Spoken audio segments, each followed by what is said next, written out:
Education is what remains after one has forgotten what one has learned in school. Reading, after a certain age, diverts the mind too much from its creative pursuits. Any man who reads too much and uses his own brain too little falls into lazy habits of thinking. The only thing that interferes with my learning is my education. I have no special talent. I am only passionately curious. It is a miracle that curiosity survives formal education. Intellectual growth should commence at birth and cease only at death. To raise new questions, new possibilities, to regard old problems from a new angle, requires creative imagination and marks real advance in science. Most of the fundamental ideas of science are essentially simple and may, as a rule, be expressed in a language comprehensible to everyone. It stands to the everlasting credit of science that by acting on the human mind it has overcome man's insecurity before himself and before nature. The whole of science is nothing more than a refinement of everyday thinking. Science is a wonderful thing if one does not have to earn one's living at it. The grand aim of all science is to cover the greatest number of empirical facts by logical deduction from the smallest number of hypotheses or axioms. The most beautiful thing we can experience is the mysterious. It is the source of all true art and science. The man of science is a poor philosopher. Only two things are infinite, the universe and human stupidity, and I'm not sure about the former. No amount of experimentation can ever prove me right. A single experiment can prove me wrong. Science without religion is lame. Religion without science is blind. The only source of knowledge is experience. The gift of fantasy has meant more to me than my talent for absorbing positive knowledge. He who joyfully marches to music in rank and file has already earned my contempt. He has been given a large brain by mistake, since for him the spinal cord would suffice. Knowledge of what is does not open the door directly to what should be. The true sign of intelligence is not knowledge but imagination. Information is not knowledge. It's not that I'm so smart, it's just that I stay with problems longer. Imagination is more important than knowledge. The difference between stupidity and genius is that genius has its limits. It is the supreme art of the teacher to awaken joy and creative expression and knowledge. There comes a time when the mind takes a higher plane of knowledge but can never prove how it got there. Intellectuals solve problems, geniuses prevent them. Whoever undertakes to set himself up as a judge of truth and knowledge is shipwrecked by the laughter of the gods. We should take care not to make the intellect our god. It has, of course, powerful muscles, but no personality. Try not to become a man of success, but rather try to become a man of value.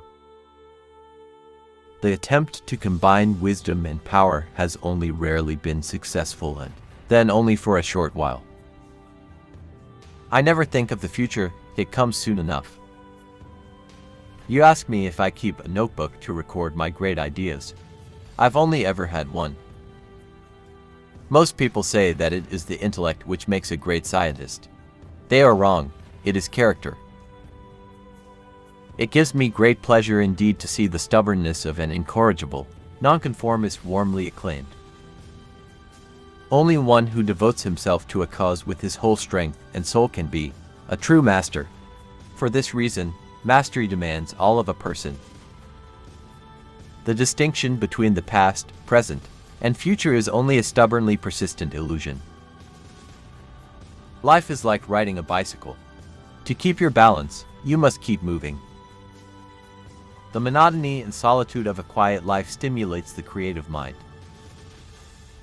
I believe that a simple and unassuming manner of life is best for everyone, best both for the body and the mind. Imagination is everything. It is the preview of life's coming attractions. I want to go when I want.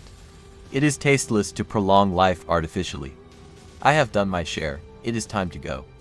I will do it elegantly.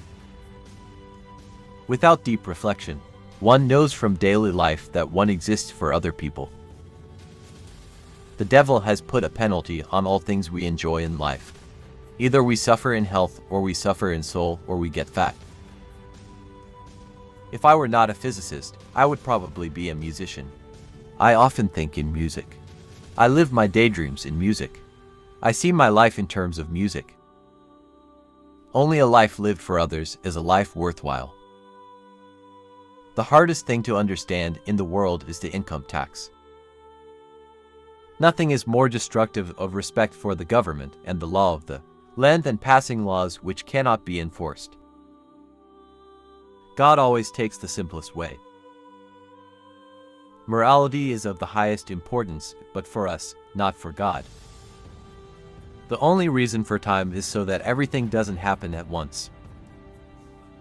That deep emotional conviction of the presence of a superior reasoning power, which is revealed in the incomprehensible universe, forms my idea of God. I am enough of an artist to draw freely upon my imagination. I cannot imagine a God who rewards and punishes the objects of his creation, and is but a reflection of human frailty. I do not believe in the God of theology who rewards good and punishes evil. I shall never believe that God plays dice with the world. God may be subtle, but he isn't plain mean. Whoever is careless with the truth in small matters cannot be trusted with important matters. People love chopping wood. In this activity, one immediately sees results. Perfection of means and confusion of ends seem to characterize our age. When the solution is simple, God is answering. The pursuit of truth and beauty is a sphere of activity in which we are permitted to remain children all our lives. Learn from yesterday, live for today, hope for tomorrow. The important thing is not to stop questioning. It is my conviction that killing under the cloak of war is nothing but an act of murder. If people are good only because they fear punishment and hope for reward, then we are a sorry lot indeed. You can't blame gravity for falling in love. Anyone who doesn't take truth seriously in small matters cannot be trusted in large ones either. Before God, we are all equally wise and equally foolish.